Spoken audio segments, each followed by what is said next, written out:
Oke, sebentar ya. Saya mau lihat dulu teman-teman di sini. Ada berapa ya? Cuma 8 ya? 8 sama saya, sama host. Berarti 6 ya. Ini minat perdata semua ya? Ya, Pak. Oke. Saya menggantikan Prof. Wahyu.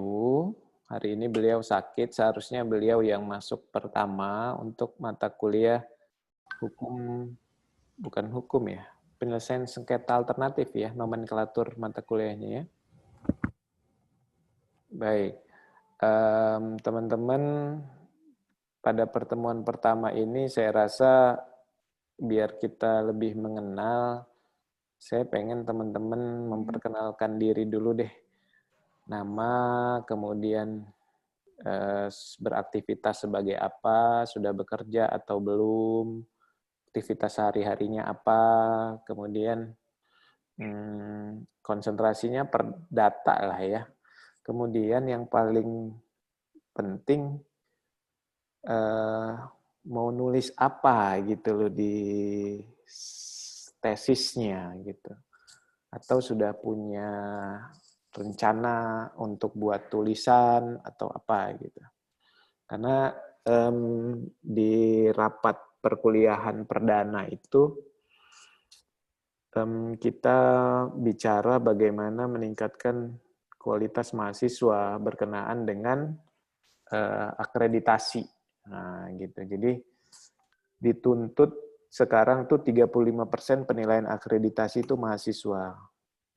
Nah, jadi saya sepakat sama Prof. Wahyu, kelas ini kira-kira punya keluaran nantinya gitu, punya produk ataupun artikel atau ikut seminar gitu. Jadi tugas-tugasnya bisa dipakai buat jurnal, buat presentasi ataupun buat buku gitu ya. Jadi Anda nanti seminar 2 nggak terkendala masalah syarat gitu. Jangan sampai nanti kalau udah deket-deket mata kuliah, maksud saya deket-deket seminar 2 pastinya, ini nanti minta tolong Pak Marja, minta tolong Prof. Wahyu, minta tolong saya, minta tolong dosen yang lain. Nah, jangan sampai seperti itu gitu ya. Ini udah semester 3, jadi sudah mulai buat proposal untuk seminar tesis ya, seminar proposal gitu. Saya rasa begitu. Kita mulai dari Kevin, ya. Kevin Bunjamin ya. Coba bisa kita dengarkan. Mas Kevin, monggo Mas. Selamat siang Pak Bayu dan teman-teman. Saya Kevin Bunjamin. Saya sekarang kesibukannya bekerja. Saya sebagai karyawan swasta. Perusahaannya bergerak di bidang peternakan, khususnya ayam. Terus yang saya mau tulis itu kiranya seputar dengan hak kekayaan intelektual topiknya sih. Begitu, terima kasih. Oke. Kemudian Rahmi. Silakan Rahmi. Assalamualaikum warahmatullahi wabarakatuh. Nama saya Rahmi Rizky Amelia. Saya bekerja di Sekretariat DPRD Kota Bandar Lampung dan untuk tesis judulnya kira-kira mengenai tindakan pengamanan atau safeguard. Oke, kita ke Kevin dulu tadi ya. Kevin tadi peternakan apa ya Mas Kevin ya? Ayam, unggas. Perusahaannya di apa namanya Mas? Perusahaannya PT Jago Pangan Indonesia. Jago Pangan, di mana tuh? Itu ada di Bypass, Pak. Oh, di Bypass, oke. Rizky tadi Sekretariat DPRD ya? Iya, Pak. Kota apa provinsi? Kota Bandar Lampung. Oke. Kemudian Agung Gumelar, mana Agung Gumelar? Ada Agung Gumelar? Ada, Pak. Ya, videonya Mas, coba saya mau lihat.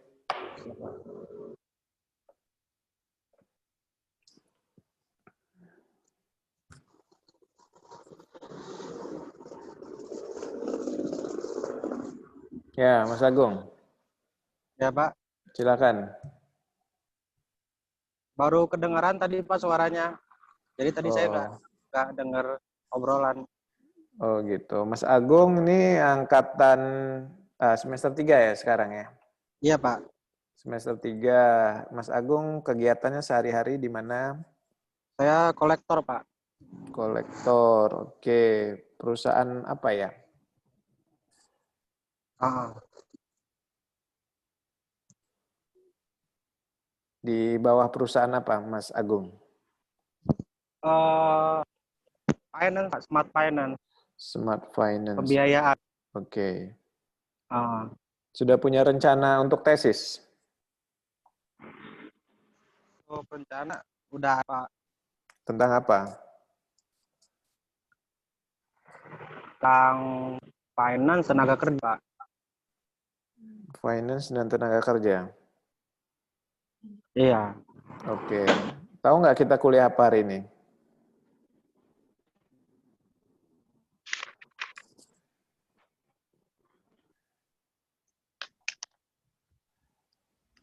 Mas Agung, kita kuliah apa ya hari ini ya? Tentang sains sengketa, Pak. Penyelesaian sengketa. Oke. Ah, Oke, Anugerah Prima. Silakan.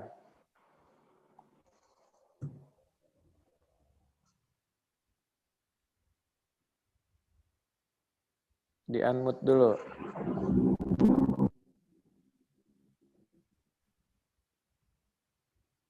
Perkenalkan, saya Anugerah Prima Utama. Keseharian sehari-hari saya di LBH Bandar Lampung, Pak. Oh, LBH. Oke, sudah punya rencana tesis? Kalau rencana tesis sementara ini mau ngangkat tentang apa? Buyback, konsep buyback, Pak, dalam perkreditan perumahan. Cuman nanti sambil jalan fiksasinya belum pasti juga, Pak. Oke. Hanifah. Ya, Pak. Saya Eva. Kesibukan saya sehari-hari saya di PHK. Saya belum bekerja. Untuk rencana tesis, saya berniat untuk mengkaji tentang e-wallet, Pak. Tentang apa? E-wallet, elektronik wallet. Electronic wallet. Oke. Mutia Marta. Assalamualaikum warahmatullahi wabarakatuh. Oke, waalaikumsalam. Saya Mutia Marta. Saya tidak ada kesibukan, Pak. Saya belum bekerja. Dan tujuan saya mengambil tesis nanti, saya pengen ngambil judul tentang pembiayaan konsumen. Pembiayaan. Oke, Wendra Hardi. Assalamualaikum warahmatullahi wabarakatuh. Waalaikumsalam. Perkenalkan, saya Wendra Hardi. Kegiatan saya masih belum bekerja juga. Untuk tesis ke depannya, saya berniat mengambil tema tentang hak kekayaan intelektual, khususnya tentang impor paralel, Pak. Impor paralel? Iya. Apa yang diimpor? Karena saya menilai impor paralel itu kan ada muatan hak kekayaan intelektualnya. Lalu ada beberapa kasus karena akibat dari impor paralel itu memegang hak kekayaan intelektual. Itu saya ingin menganalisanya, kemudian melihat bagaimana terkait impor paralel ini di Indonesia, begitu, Pak. Oke, Yoga Catur. Assalamualaikum warahmatullahi wabarakatuh.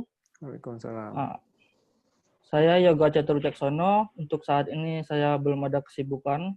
Untuk rencana tesis itu hampir mirip seperti Wendra tadi, Pak, tentang impor paralel, tetapi ini lebih fokus ke produk paten tentang obat. Produk farmasi gitu, Pak. Oke. Baik, terima kasih rekan-rekan. Ini kenapa saya tanyakan. Ini karena berkaitan dengan percepatan Anda agar bisa lulus ya. Jadi kalau Anda sudah punya tema, itu kan gampang nanti untuk bisa mengembangkannya gitu loh. Yang penting Anda ini aktif. Kalau sudah semester 3, harusnya sudah mengajukan rencana judul gitu.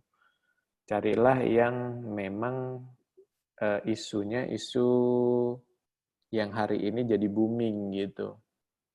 Nanti akan diarahkan oleh sekretaris ataupun dosen-dosen yang berkompeten seperti itu. Jadi nggak ada waktu buat santai gitu ya, walaupun pandemi, tapi kan bisa diatur waktunya seperti itu. Baik, rekan-rekan, saya akan mute all, kemudian saya akan blok suara semua rekan-rekan. Nanti kita akan buka sesi tanya jawab ya. Nanti di akhir kelas sebentar saja, kita nggak lama-lama gitu. Saya cuma memberikan pengantar. Seharusnya pengantar ini Prof. Wahyu yang akan memberikan sudut pandang penyelesaian sengketa alternatif untuk nasional. Saya anggap teman-teman ini punya background hukum yang bagus. Siapa yang nggak punya, maksud saya siapa yang bukan background-nya S1 hukum? Silahkan kasih reaksi atau di chat.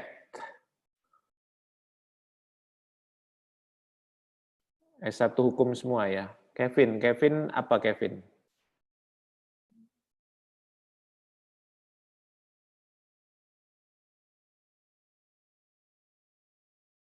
Kevin S1-nya apa Kevin? Ekonomi, Pak. Ekonomi apa? Manajemen pemasaran. Ekonomi manajemen pemasaran. Sekarang kerja di perusahaan ternak ini di bidang legal, atau enggak? Bukan, Pak. Tetap Bukan. di pemasaran. Di pemasaran. Kenapa ngambil magister hukum? Karena saya pengen mendalami yang kaitannya dengan hukum, Pak. Karena bagi saya ekonomi itu sudah ada software semua, Pak. Gitu. Oh gitu. Software apa nih? Software penjualan? Pembukuan, penjualan, buat kontrol penjualan gitu. Dan bahkan ads yang di media sosial pun udah bantu banget buat ekonomi lah. Sedangkan untuk menjalankan itu kan butuh hukum juga yang membuat aturannya. Jadi itu yang mau saya pelajarin kaitannya sama hukum. Oke. Sudah didapatkan? Selama perkuliahan dari semester 1 sampai sekarang sih sudah ada beberapa sih Pak yang saya nggak tahu tapi jadi tahu. Haki udah dapat? Haki udah. Oke. Saya mengajar nggak waktu itu di Haki? Di Haki kayaknya enggak ya? Enggak, Pak. Oke, saya kelas hari Sabtu kalau nggak salah. Baik.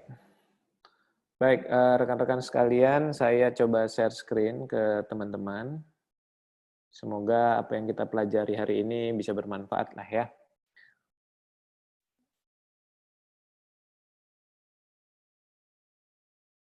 Semoga terlihat oleh kawan-kawan di layar. Walaupun kita tidak bertemu secara fisik, insya Allah kita bisa saling mengerti dan berdiskusi hari ini. Nah, saya akan memberikan sebuah pandangan ke rekan-rekan walaupun sebenarnya ini adalah materi kedua ya di semester ini gitu ya, setelah ada kerangka penyelesaian sengketa secara nasional, tetapi saya coba loncat dulu. Sebenarnya kalau di hukum nasional itu ada dua ya yang sering kita sebut ya, itu penyelesaian secara litigasi dan non-litigasi gitu. Tetapi kalau dalam konsep hukum internasional, sebenarnya kita bagi kembali menjadi dua, yaitu ada secara hukum dan ada secara politik. Nah, saya mau memberikan itu ke teman-teman karena dalam sudut pandang internasional terkadang kala hukum itu tidak bisa lepas dari namanya politik. Bahkan penyelesaian sengketa pengadilan pun itu bisa diselesaikan dengan politik. Artinya apa? Kalau yang menjadi dasar hukum dari hukum nasional itu adalah salah satunya adalah undang-undang, kemudian konstitusi, kemudian peraturan pemerintah sampai peraturan desa, tetapi lain halnya dengan hukum internasional yang basicnya adalah kesepakatan. Kalau di dalam hukum nasional itu ada sifat memaksa. Contoh, Anda di jalan, Anda tidak pakai helm, Anda diberhentikan, tetapi Anda berkilah bahwasannya saya tidak mengetahui, saya tidak pernah tahu ada undang-undang. Kita dianggap tahu bahwa kita mengerti akan undang-undang tersebut. Kenapa? Karena di setiap undang-undang dan peraturan pemerintah akan ada di lembaran negara yang kita dianggap tahu. Nah, kalau di hukum internasional, hukum itu terbentuk atas dasar kesepakatan. Kalau tidak sepakat, ya tidak bisa. Apa yang terjadi kalau kita tidak ikut dalam hukum internasional? Seperti fakta yang terjadi hari ini adalah banyaknya embargo dan perperangan. Artinya itu, penyelesaian yang bisa diambil. Nah, berdasarkan nomenklatur yang kita punya, artinya mata kuliah ini, penyelesaian sengketa alternatif ini, saya mau melihat rekan-rekan sejauh mana Anda paham mengenai tentang penyelesaian sengketa. Nah, ini tugas buat rekan-rekan ya, bukan saya sok idealis ataupun ingin memberikan beban yang banyak, karena di S2 ini pendekatannya pendekatan kasus. Jangan sampai rekan-rekan ini cuma Mutia, Wendra dan Wendra dan Yoga ya. Wendra, Yoga dan yang belum punya aktivitas gitu loh. Artinya teman-teman harus bisa menyesuaikan dengan pekerjaan atau kegiatan Anda sehari-hari gitu. Jangan sampai nanti Anda berpikiran bahwa saya punya kegiatan tapi nggak dapat kaitannya dengan mata kuliah yang saya ambil gitu. Nah, jangan sampai seperti itu. Saya menginginkan mata kuliah kita ini disesuaikan dengan pekerjaan Anda punya case gitu loh. Pembiayaan misalnya. Pembiayaan ini kan termasuk dalam lembaga keuangan ya. Nah, di dalam kredit ada nggak kredit bermasalah dengan fake project misalnya, atau kredit fiktif, ataupun yang lain, kemudian ketidakmampuan membayar, case-nya yang internasional ataupun nasional. Nah, saya mau melihat ini, teman-teman, tugas Anda di minggu depan, nanti saya kasih email saya untuk Anda kumpulkan. Saya mau lihat mana yang Anda nilai sebagai penyelesaian sengketa alternatif. Nah, tugasnya cari kasus yang menurut Anda sebagai penyelesaian sengketa alternatif. Nah, itu dulu ya. Saya nanti kasih di kolom chat email saya. Dan jangan lupa di chat itu ditulis nama dan NPM Anda. Nanti saya takut lupa. Karena ini walaupun di-record, nanti kan ada yang mencatat seperti itu. Nah, itu ya tugas teman-teman. Jadi saya mau tahu sampai mana pengetahuan Anda. Jadi saya startnya nggak terlalu jauh melangkah. Jangan sampai nanti saya bicara ruang lingkupnya internasional, tapi teman-teman nggak paham gitu. Nah, ada nggak yang Ini saya buka aja ya, biar kita bisa diskusi.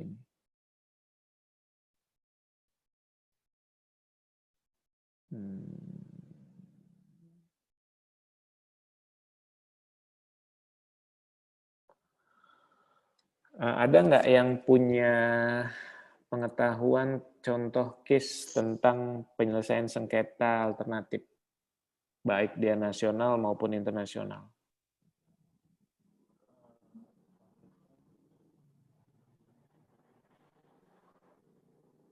Yang hak tanggung, Pak, contohnya.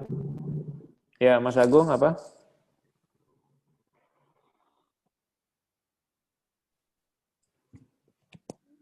Ya, silakan Mas Agung. Ya, kayak kemarin ada debitur, dia mengalihkan tanggungannya. Jadi, duit tersebut dijual di bawah tangan, terus pengetahuan dari pihak kreditur, yaitu leasing. Ya, kemudian? Terus, yang menerima, yang membeli barang tersebut, dia tidak melakukan pembayaran. Dengan pembayaran, ternyata pihak kreditur buat laporan. Oke. Buat laporan, mobil dialihkan. Hasil debitur dipanggil dan dia bicara kalau mobil sudah dialihkan. Tuh, Pak. Baik. Ada yang lain? Terus hasilnya di lapor tersebut penyelesaiannya dari pihak leasing ngasih, dari pihak pedik ngasih 2 opsi, pelunasan atau mau dihadirkan. Oke, artinya mediasi ya penyelesaiannya ya? Ya, mediasi, Pak. Jadi nggak langsung ke bilang nggak dia mediasi dulu. Oke, baik. Saya simpulkan kalau begitu ya. Artinya ada penyelesaian secara mediasi. Gitu. Baik, saya pikir begini ya rekan-rekan ya. Nah, hal-hal yang seperti ini yang harus muncul dalam perkuliahan kita walaupun dalam daring gitu. Nah, saya coba mengantarkan teman-teman, itu contohnya nasional ya, kita pakai hukum nasional. Nah, tapi saya mengajak rekan-rekan dulu untuk mengetahui bagaimana sih konsep hukum internasional dalam sistem hukum, kemudian dalam penyelesaian sengketa. Nah, ada 2 konsep sebenarnya ya, ada 2 teori atau 2 mazhab sebenarnya yang menyatakan bahwa dalam sistem hukum nasional dan internasional itu sangat berbeda gitu. Paham ini kita sebut sebagai dualisme gitu ya. Kalau kita lihat hukum internasional dan hukum nasional itu 2 sisi yang berbeda tetapi saling berkaitan. Kalau kita melihat subjeknya, kalau Anda sudah bicara tentang hukum internasional, ibaratkan Anda sebagai negara, bukan sebagai individu, gitu. Kemudian kalau Anda dalam nasional, ibaratkan Anda sebagai individu atau badan hukum. Nah, dua pengertian dan 2 konsep ini sangat berbeda dalam implementasi sistem hukumnya. Kita lihat yang dualisme. HI dan HN subjek dan sumbernya berbeda. Kalau yang saya bilang di awal itu adalah hukum nasional itu berbasis undang-undang, konstitusi, peraturan pemerintah, dan lain-lain. Sedangkan hukum internasional itu perjanjian atau kesepakatan. Nah, kita lihat di poin keduanya, kalau bicara hukum internasional, yang diterapkan adalah kesepakatan.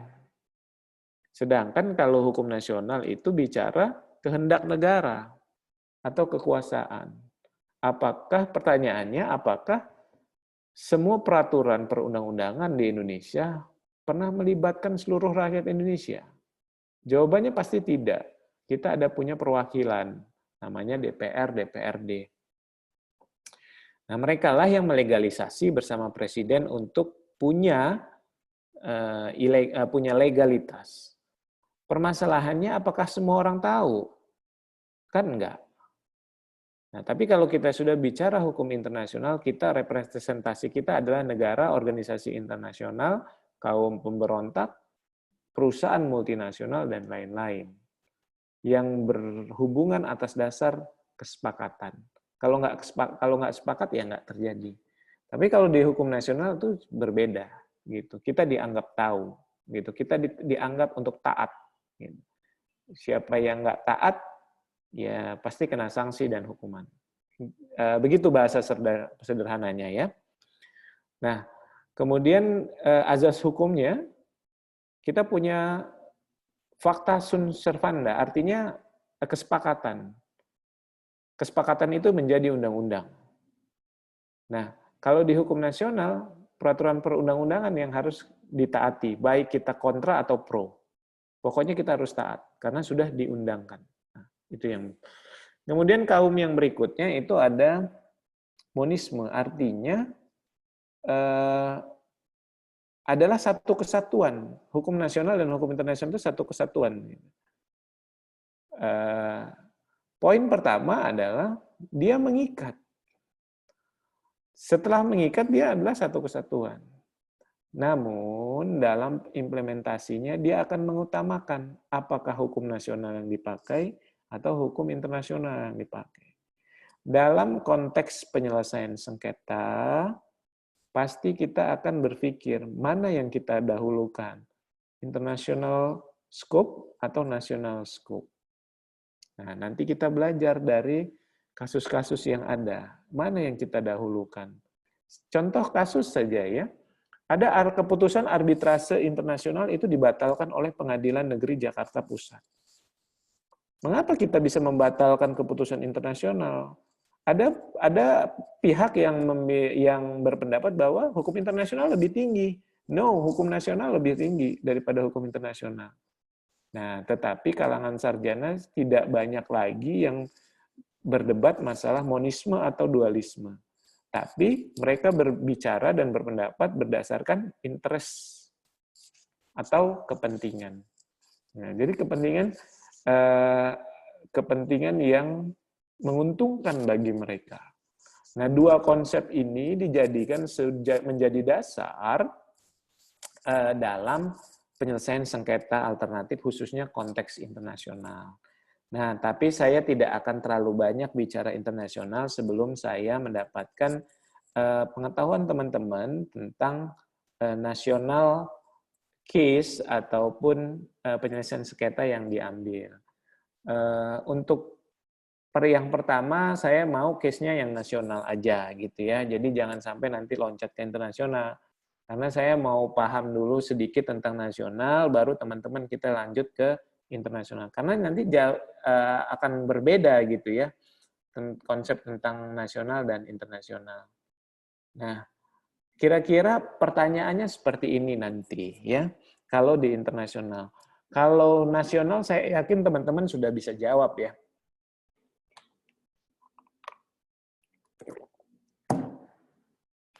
Nah, di dalam lembaga hukum nasional, lembaga penyelesaian sengketa nasional, baik yang formal maupun informal, saya yakin teman-teman bisa jawab. Ya, maaf.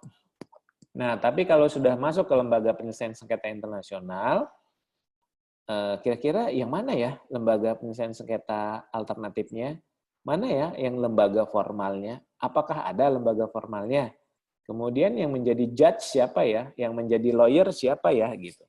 Kemudian prosesnya seperti apa? Kemudian keputusannya mengikat atau tidak? Nah, ini akan menjadi pokok bahasan kita dari dalam 8 kali pertemuan ke depan.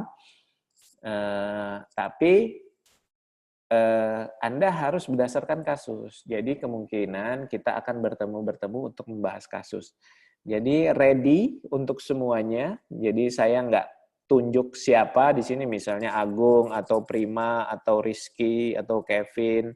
Semuanya punya kompeten untuk saya tunjuk presentasi besok. gitu minggu depan gitu. Jadi saya mau melihat sampai sejauh mana teman-teman paham atas penyelesaian sengketa atau proses sengketa yang dilakukan di Indonesia seperti itu. Kira-kira itu pengantar. Saya hanya mengantarkan saja 2 slide. Saya kira cukup buat rekan-rekan untuk menggali karena hari ini kan begini ya, walaupun tatap muka ataupun online, yang harus belajar itu teman-teman ya gitu. Jadi 70 dari teman-teman, 30 dari saya gitu. Jadi jangan saya yang banyak omong gitu, yang teman-teman nih harus yang banyak omong. Apalagi kelasnya kecil. Jadi saya rasa teman-teman juga bisa. Nah, baik yang fresh graduate ataupun yang punya pengalaman, ceritakan ilmu hukum yang Anda praktekkan ke saya, ke teman-teman yang lain. Jadi kita bertukar informasi. Saya tidak menempatkan saya lebih ahli di bidang ini, tetapi saya juga buta dalam prakteknya. Nah, saya butuh masukan dari rekan-rekan, informasi dari rekan-rekan, biar kita cari yang match-nya yang mana. Gitu. Saya mengajak teman-teman tuh berpikirnya seperti itu. Kira-kira itu dari saya, tugasnya jangan lupa, kira-kira sebelum saya tutup ada pertanyaan nggak? Silakan.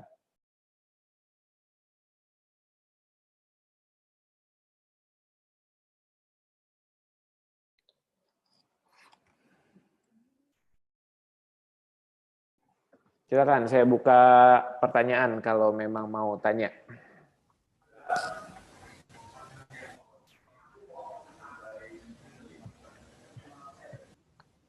Kalau kelasnya kecil tuh lebih enak diskusi ya gitu. Jadi ini round 9 ya kita ya. 1, 2, 3, 4, 5, ya 9, 10, 8 ya. 8 saya mau aktif gitu loh.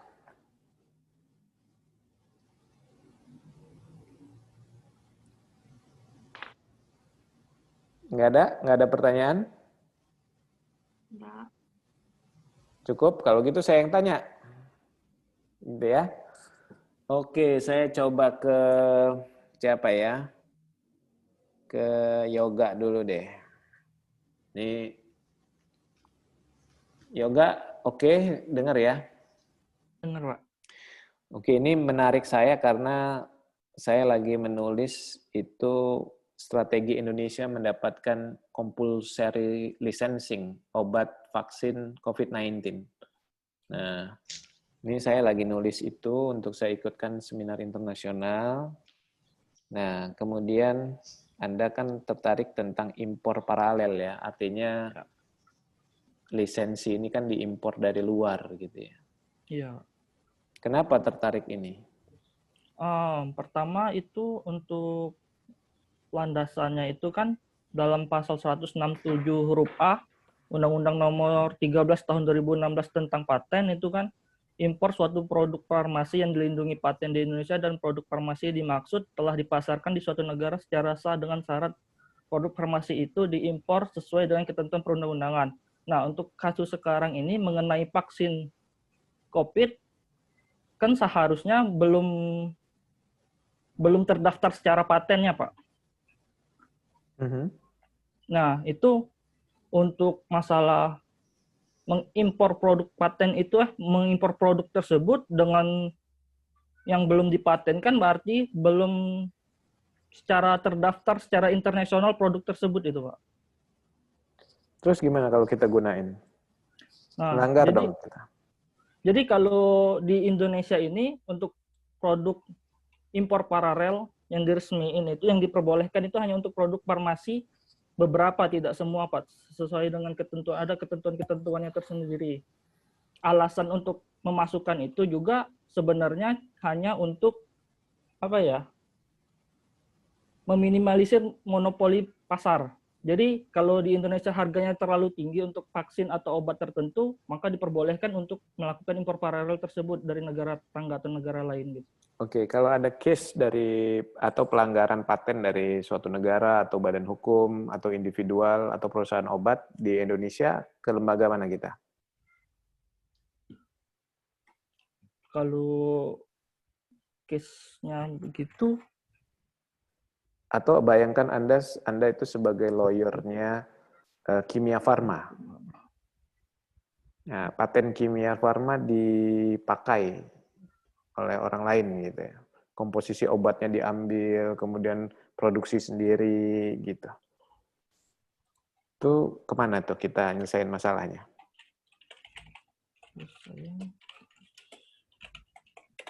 Cari dulu ya di Google ya. itu untuk paten itu kan ada pengadilan niaga, Pak, karena itu kan ini bidang perdata itu kan terdaftar. Ya, oke ya. Maksud saya carilah case-case yang seperti itu buat rekan-rekan. Jadi ketika sesuai dengan tema Anda, misalnya peternakan nih, Mas Kevin mau cari kasus impor, kasus KPPU kemarin tentang ternak ayam, bisa gitu kan. Itu kan bisa. Apakah KPPU itu sebagai penyelesaian sengketa alternatif atau gimana dia mengikat atau enggak gitu. Gimana kalau nggak mau bayar ganti rugi. Nah, saya mau lihat sampai situ gitu loh.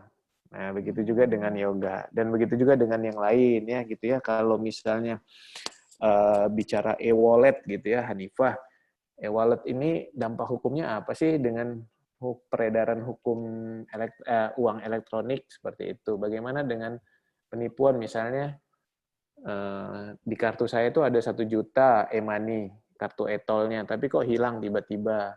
Kemana saya harus menyelesaikan permasalahan. Nah, yang seperti itu ya.